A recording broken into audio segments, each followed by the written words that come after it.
Hi everybody, I'm Karen from the Round Lake Area Public Library. And I'm Julie, and today you are joining us for Craft for a Cause. Craft for a Cause is a program that gives the community an opportunity to give back. Today we are making pet toys to be donated to a local community animal shelter. And today we are going to show you how to make some kitty toys. And a dog toy, can't forget those dogs. So those of you who have registered for the program would have been able to pick up a supply kit. If you did not pick up a supply kit, these are some of the things that you will need. To make the kitty toy, you would need a dowel rod with a little notch cut out. I don't know if you can see the little notch in there. About a 30-inch piece of string or yarn, some feathers, and some little jingle bells. You might also want to get some glue. Hot glue works best, and maybe some tape to help thread your yarn through the jingle bells. So let me go ahead and get started and show you how to make the kitty toy. The first thing you're going to do is you're going to take your yarn and you're going to tie it onto the dowel rod, onto the little notch that you had already made. So we're going to just do a quick little double knot. We're going to slide this on here, and you do want to leave about a 3 to 4 inch tail of the yarn. Once you have that on, it's a good idea to secure it with a little bit of glue.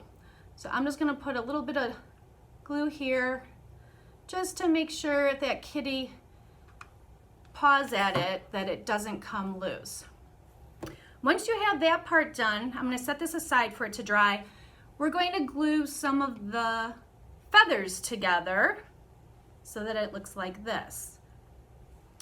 So you might want to take your feather, attach a little bit of glue. Now it's going to be hot, so be careful.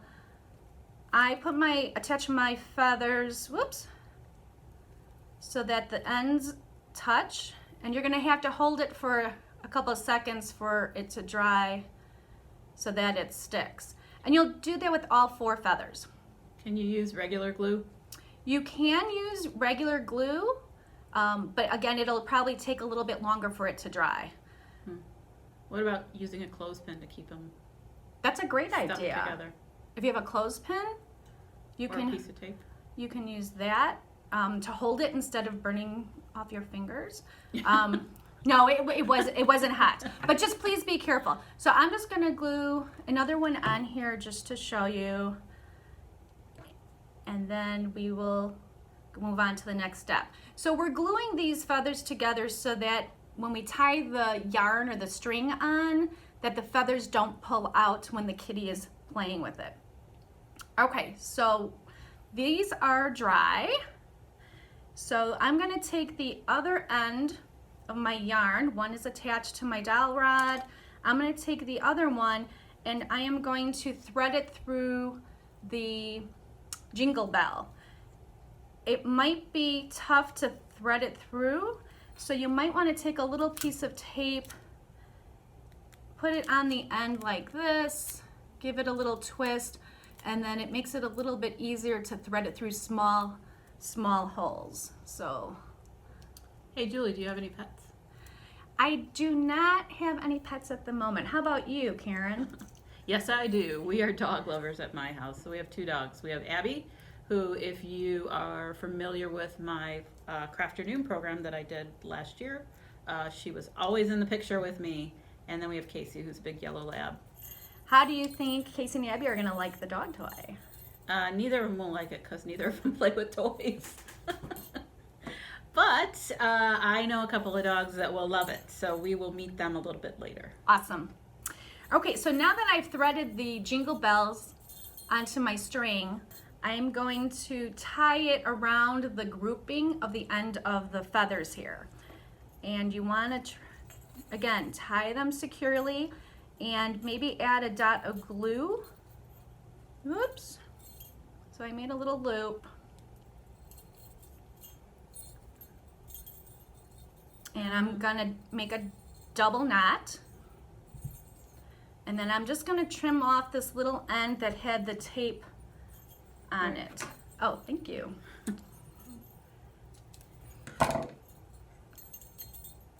So there we have a cute little cat toy that a kitty at the shelter will just have a ball playing with. Speaking of balls, Karen. What a segue. So I'm going to show you how to make this braided rope toy, I guess it is, right? Yeah.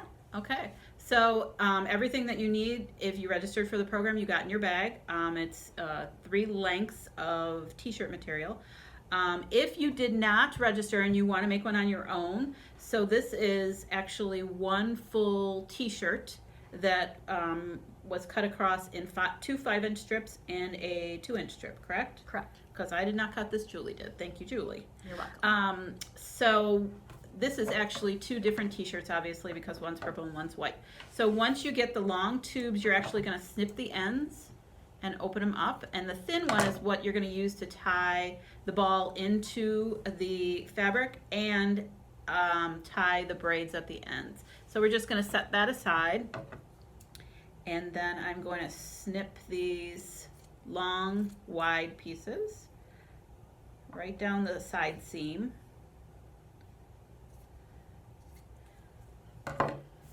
And then I'm going to open them up, and I'm going to make them cross in the middle, kind of like a big X. Can you see this? Maybe we'll pull it back a little bit. All right, so I'm going to make it like a big X, and I'm going to put the ball right in the middle and pull them all together to form our little, what do you call this, pouch, I guess. And then I'm going to cut a length of this fabric. And if you pull it, you can actually make kind of like yarn. T-shirt yarn is a big thing that a lot of people use for knitting bulky objects. Did you know that? I did Knitting not know and that. crocheting, yeah. And it's super easy to make. But anyway, I digress. So let's go back to our pet project here. So I'm going to knot this tightly so that the ball stays in there. And then you can either let these extra pieces dangle, or you can cut them off if you want. And now you're going to make your braids. So I am actually going to snip 3 sections. Did you do 3 sections for Yes. each one? 3 sections, kind of evenly. Spread it out as nicely as you can. And then I like to eyeball, Julie likes to measure. So I'm just going to eyeball my cuts and go up, not quite as far as the ball. You're going to leave a little space up there. And then you're just going to braid it. But I am going to actually cut all of mine first so that when I braid it, I can have a purple and a white together. That'll really make it kind of fun, huh? Yeah.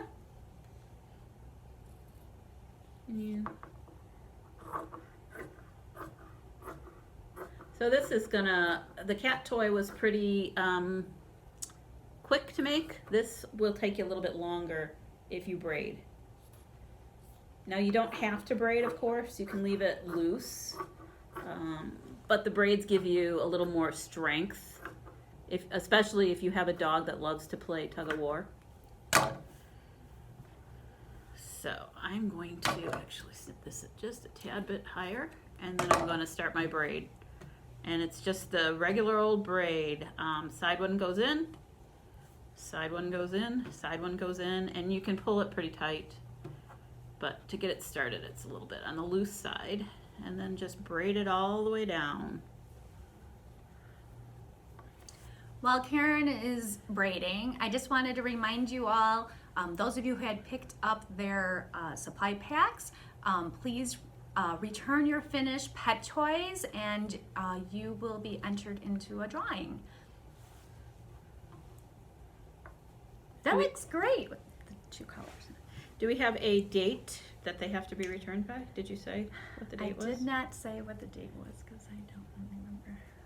I think it's the end of June, right? It's probably the end of June. We usually give you about 2 weeks to return them because we know those dogs are going to be waiting for them. And cats. Can't forget the cats. And for those of you who have not picked up the supply pack, if you make some on your own, you would also like to return them by the end of June, we will be happy to deliver these to the pet shelter for you. Absolutely. All right, so I had finished my first braid, and I'm just going to take a short little piece of my 2-inch tube, and I'm going to tie it at the bottom just to hold it in place. Should I cut this into three equal pieces or 4? Yeah, 3. I have 2 more braids, like 4. I have 3 more braids I'm gonna make. Okay, so then you can see that my little ends don't line up, so I'm just gonna snip them off because I do like things to line up. Even though I don't measure things, I do like them to line up. So there's one braid. Whoops. There's one braid, and I will continue this all the way around until I'm done, and it looks like this. Very fun. Yep. Well, thank you all for joining us for Craft for a Cause Pet Toy Edition. We made the kitty toys and The dog toys. So don't forget to sign up for summer reading if you haven't done so already. It is underway, and there are some great prizes, and there are many ways that you can register. You can register online on Beanstack. You can give us a call or come on in and we can help you register with Beanstack. For those of you who prefer the paper logs, we are keeping track of minutes, and the paper logs are available at both the adult and youth services desk. So again, like Karen said, we've got some great prizes. You guys are already reading, so come on in. yep. So let's go see how these work, Julie. Let's go see. Let's see how well these dog toys work. Julie, look who came to visit. Hey, Tidy. What do you have? What an awesome dog toy. Can I have it? What you got? Get back here. Charlie. I don't know, Karen. I think they like them. I think so too. Hi, what do you have? Is that your... Okay, you ready? You ready? Go get it. Well, thank you again for joining us today for Craft for a Cause. I'm Julie. I'm Karen. Hope you guys have a great day. Take care.